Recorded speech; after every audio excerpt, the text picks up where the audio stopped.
بدأت قصة الأهلي مع هذا اللاعب في قبل كأس العالم. عشان نكمل صلوا على النبي في تعليق، حطوا لايك للفيديو، مشاركة للفيديو يوصل لكل الناس، ويلا بينا نكمل يا حبايب قلبي. أول حال بدأت قصة الأهلي مع حمدي فتحي قبل ونادي الوقرة الإماراتي قبل كأس العالم أو قبل بداية كأس العالم.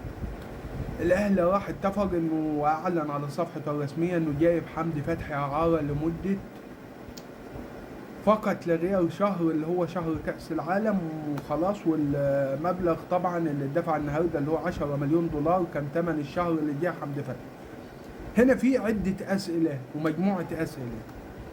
هل حمدي فتحي كان مؤهل للعب مع الأهلي كأس العالم؟ ما حصلش. هل مستوى حمدي فتحي يخليه يلعب على ديانج؟ ما حصلش.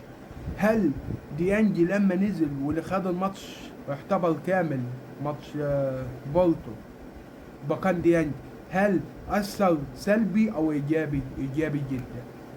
اركن ده على جنب. حمدي فتحي اللي لعب حوالي ماتشين ما قدمش أي حاجة، أو ماتشين وتلت ساعة يعني حاجة زي كده في الحدود دي، ما قدمش أي حاجة في كرة القدم مع الأهلي في كأس العالم.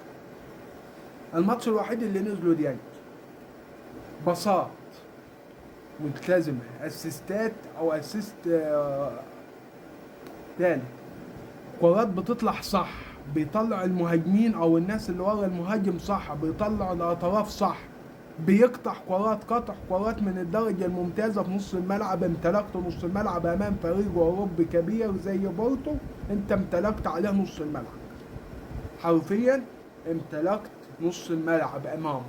فاهمني؟ ده كله ده بفضل ديانج في الملعب، بفضل تبديل ديانج ما كانش يقعد دكه لحمدي فتحي، ولكن اتحسبت ان لاعب جايبه شهر ب 10 مليون جنيه ما ينفعش يقعد اساسي ويقعد دكه في الشهر ده.